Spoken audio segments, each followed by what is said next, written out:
Hey there, everybody. Thanks for joining me for another one-man review. Today I will be looking at the Rutgers University Press book by Henry Chamberlain called George's Run. This is a biography piece called A Writer's Journey Through the Twilight Zone.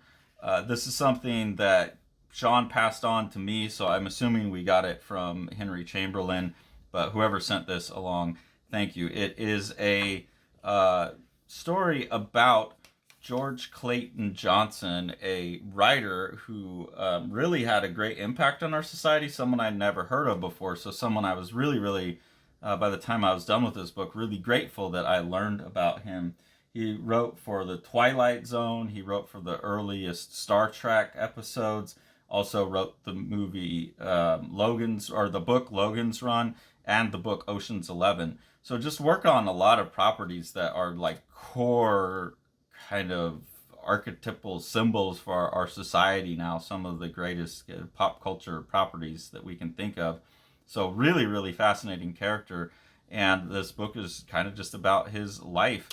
The strange thing about the book is that the author is inserted in it all the time, kind of like in a mouse way, where it's showing the interviews happen and talking about his relationship as well. Those parts, sometimes that's a good strategy in a book. In this book, I felt like the interesting stuff was all about the main character, George, and not so much about these interactions he's having later in life. But it does open up some interesting things where you see George Johnson now, and like a lot of this is about the greats and who do you study? How do you become someone who can pluck those strings of like the zeitgeist? And so there's a lot of good things like, hey, if you really want to know about good sci-fi, like here's some stuff to go read. So right away you get the influences here: Silverberg, Bester, Purnell, Asimov, Simak, Bradbury, and there's a bunch of that all the way through. And it just like says, so Henry is asking George about that. Who are the influences? Who are the other people that I should look at to see where you're coming from? And George says Rod Serling, Charles Beaumont, Ray Bradbury, and the group. And then is asked who was in the group. And there's a whole bunch of writers' names, a bunch of hungry writers that were all working together. And so there's a ton of names in here then that you could follow up on. This would be people, this is probably like a decade's worth of reading here that you could do. O.C. Rich, Charles F. Fritch, Robert Bloch, Ray Bradbury, Charles Beaumont, Jerry Soule, John Tomerlin, William F. Nolan, Chad Oliver, George Clay Johnson, the character of this book, Ray Russell, and Richard Matheson. Some people I know like Richard Matheson and Ray Bradbury, but a lot of those are names I'm not familiar with. I think a lot of these people may be more primarily writing for TV. I'm not sure, but it's like, oh man, I have so many things that I got to go read now. As the book progresses, though, I think it really, at its best moments, becomes kind of like a how-to manual on how to navigate through a creative career and how to, like I said, pluck the strings of the zeitgeist. One of the big components that something I've been thinking about a lot is talking about having mentors. Here George is saying, I'm so lucky to have you as my mentor. And then Ray Bradbury says, a decade ago I was a teenager. Forrest J. Ackerman helped me out. I'll help out a guy too. Gee, I sure love this Enchanted Forest theme here. Yep, it's inspired by Walt Disney. So that idea of mentorship is something I feel like's been missing. That's kind of been crowdsourced to the internet. I've been thinking about that a lot because I have some students who I feel like are ready to be professionals, but they don't have like the know-how of like the professional aspect part of it, even though their art's there, or the art's there, but they need some help with the storytelling or something. And back in the day where you have the studio systems and you have like these apprenticeships and you have like interns or assistants and all these kinds of things that I know now from like going into the material in Strange Death of Alex Raymond, and also looking at how it works like in the manga industry. I feel like we've lost that. Everyone's kind of off doing their own thing. Even going back to like Wildstorm as a studio, Jim Lee put together such a great group of artists, and you get someone like Travis Charest or Lee Bermejo growing out of there because they had that mentorship. You're around, like Jim Lee's in the office. So I feel like we're missing that, and I'm kind of trying to figure out in my own little way how I can bring that back. So this book came to me like right when I was thinking about that, and like kind of bolstered that as something that like, okay, this is something I'm supposed to be paying attention to right now. Also talking about in the group, like you would really have to prove yourself. As a newbie, it was tough. Boys will be boys. All the same, it was tough love between writers. The guys knew George was worth every extra push they gave him. And so that idea of like, if you really, really want to be the best, if you want to have the impact on a culture like an Asimov or a Ray Bradbury, or, make a show like Twilight Zone or Star Trek that has such longevity, that comes from a hammering process. And a lot of students, like, that's part of the mentorship thing that's lost, is a real good mentor is going to beat you, like not physically, but there's going to be some real pushing. There's going to be some real challenging. There's going to be some real honesty of like, hey kid, that just doesn't hack it. Like, go do it again. You can do better. And I think we've lost some of that as well in our culture. Like, I always have to be pretty careful with how I do it with students, because sometimes it can be taken the wrong way now.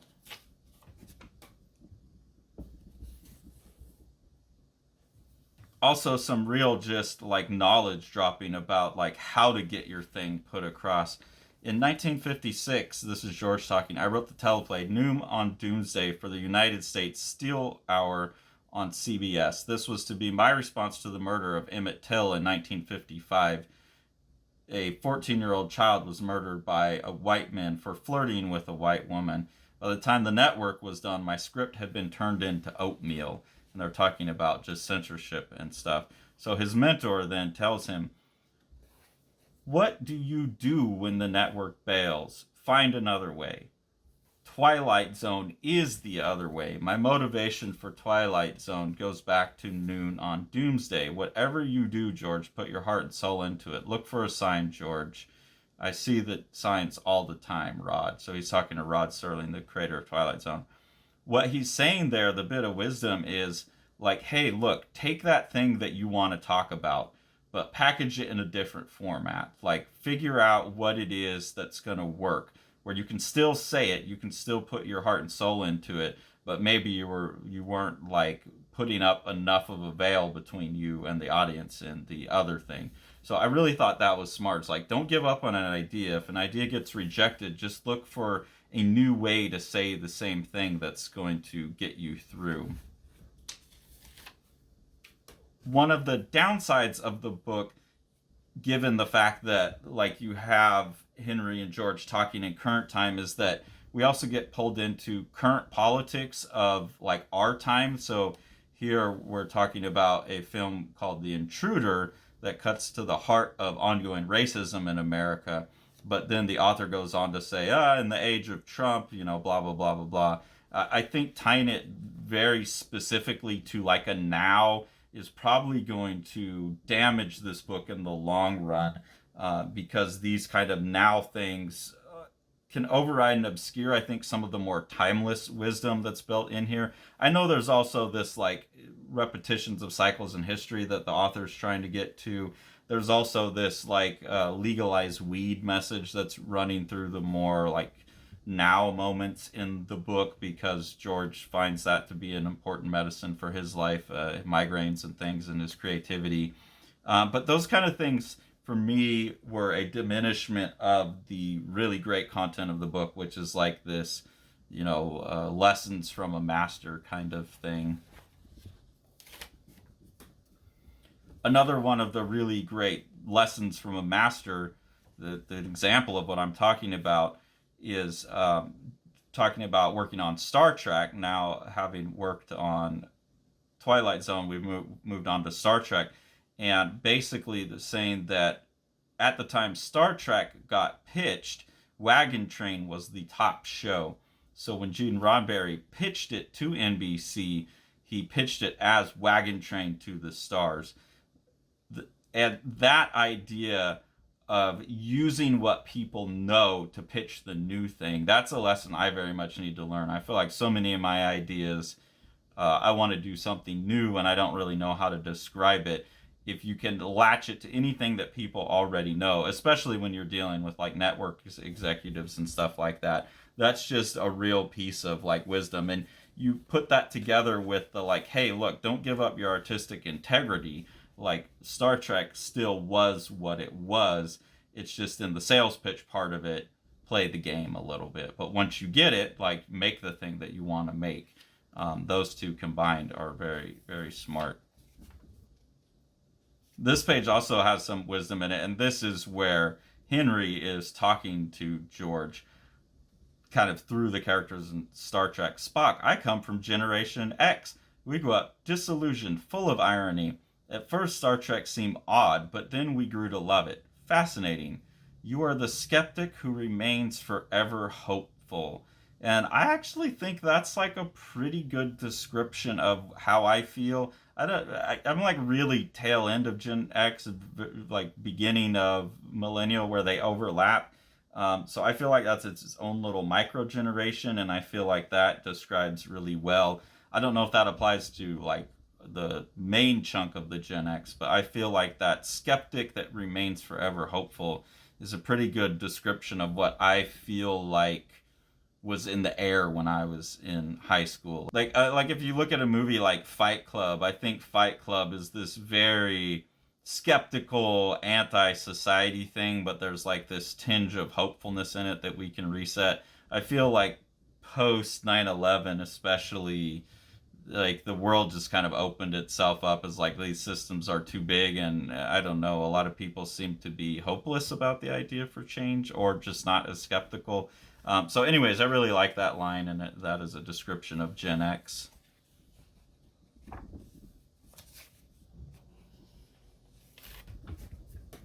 Then there's a section on Logan's Run, the dystopian novel that George was part of writing. This came out, the movie came out in 1976 and then got blown out of the waters by Star Wars in 77. That's really cool because I remember my mom buying us, not buying, but renting Logan's Run for us as a movie that she remembered enjoying fondly. And me and the guys in my band had like a sleepover one night and we watched Logan's Run, and it was a PG movie, but it was like full of nudity and sexual stuff. And, you know, we were like, I don't know, probably sophomores in high school. And my mom had brought us this movie with all this nudity in it.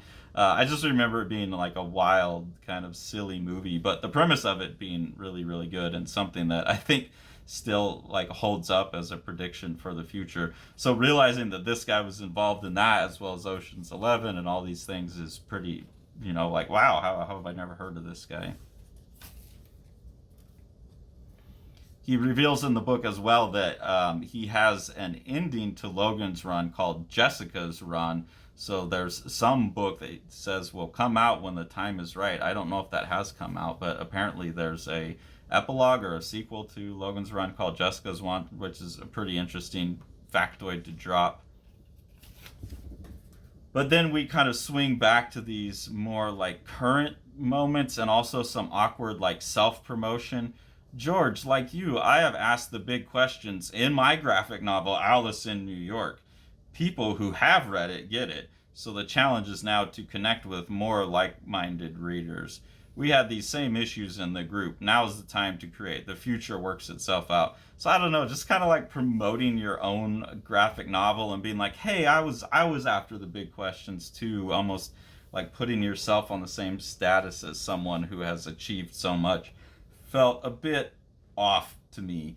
And there's some more moments like that in the book where I feel like Henry Chamberlain is kind of imposing kind of too much of himself into the story. Those pages could have been spent on even more interesting thing about George's life. So overall, really interesting book, something that, like I said, gave me a whole bunch of names to follow up on, things to go read, and an appreciation for someone that I didn't know of that was such a contributor to our culture. So overall, really enjoyed it. I would really recommend checking it out. And this is, like I said, from Rutgers University Press. So thank you, whoever passed this on to Sean, and thanks, Sean, for sending it over to me, and everyone check it out. The Eisner-nominated The Strange Death of Alex Raymond by Dave Sim and myself. This is a gorgeously illustrated and designed book. Dave doing most of the illustration. Amazing compositions throughout. What Dave is doing is he's recording his obsession with the death of master cartoonist Alex Raymond behind the wheel of Stan Drake's car when they got into a car crash. The best description of the book that I've heard is that it's like understanding comics with pages like this, mixed with something like From Hell when you get into the theories about what actually happened with the car crash. And then with Sean on production, it's just one of the most gorgeously printed books you could get a hold of.